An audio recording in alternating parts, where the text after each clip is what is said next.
Voilà, donc nous allons recueillir quelques dernières questions donc, de la salle, encore 2 ou 3 avant de redonner la parole à Monsieur le Ministre, car je rappelle qu'aujourd'hui nous avons 4 grands dossiers à traiter. Monsieur Burhan Mohamed Ali, qui a demandé la parole parmi les premiers, je m'excuse, qui est député à l'Assemblée nationale. Assalamu alaikum wa rahmatullah. Je vais essayer d'être bref. Son Excellence, Monsieur le Président de la République, Monsieur le Premier ministre, Mesdames et Messieurs les membres du gouvernement, chers collègues, Assalamu alaikum wa rahmatullah.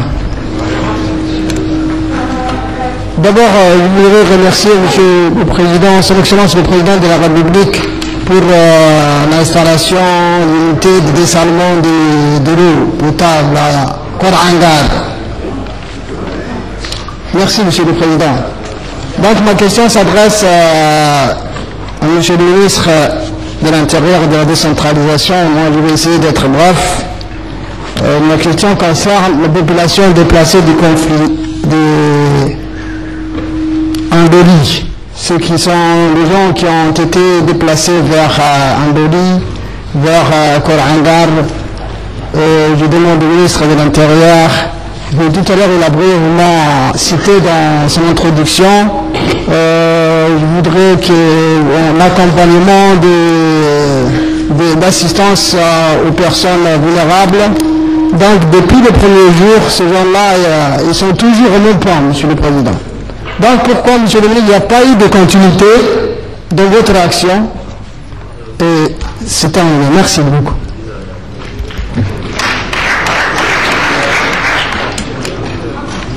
Voilà, c'est donc sur cette intervention traduisant les préoccupations de nos concitoyens de contrées lointaines qui va prendre la deuxième vague de questionnaires.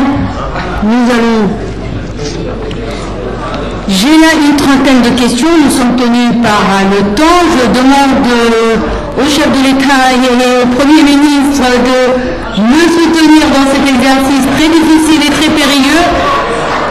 J'ai une trentaine de personnes encore qui sont inscrites et nous sommes vraiment tenus par le temps. Et à 10h30, il faut absolument qu'on arrête pour pouvoir entamer le deuxième dossier de la journée. Oui, tout le monde est sur la liste. Je viens de dire qu'il y a 30 personnes sur la liste. Je ne peux pas donner la parole à tout le monde. Je suis persuadée que chacun a des choses importantes à dire. Mais moi, j'ai la responsabilité de gérer le temps. C'est ce que j'essaie de faire. Monsieur le ministre est déjà debout par courtoisie. On va le laisser s'exprimer quand même. Si vous permettez. Ils n'ont pas posé leurs questions encore, ils n'ont pas intervenu. Qui parle? Excusez-moi, vous pouvez vous lever? Identifiez-vous et levez-vous, s'il vous plaît.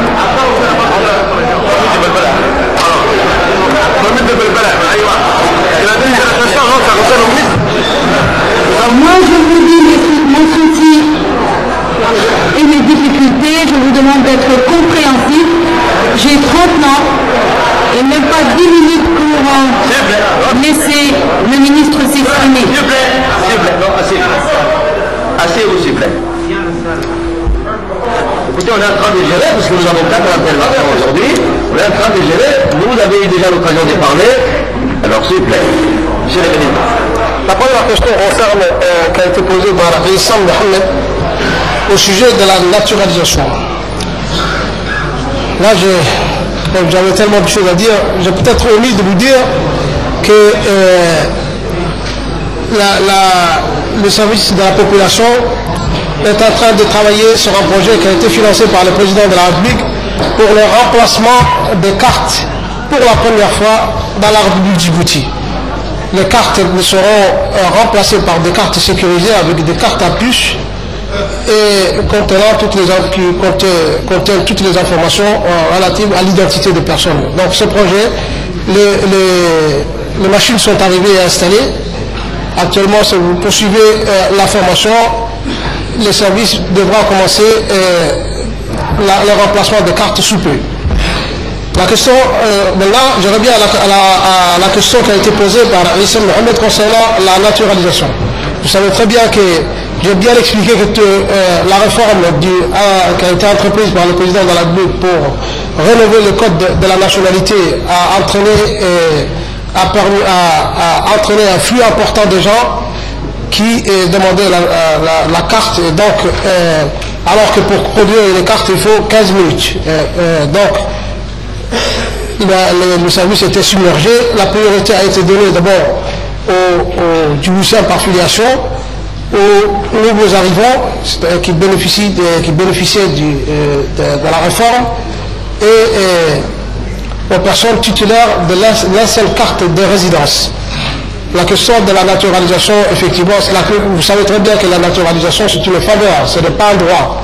Je privilégie le droit, la faveur, ce sera après, mais il va falloir bien sûr attendre peut-être le résultat du recensement, parce que quand on naturalise sur la base des chiffres. Il faut que le pays mesure les actes, l'impact de cet acte de naturalisation, parce que ce sont de futurs citoyens qui demanderont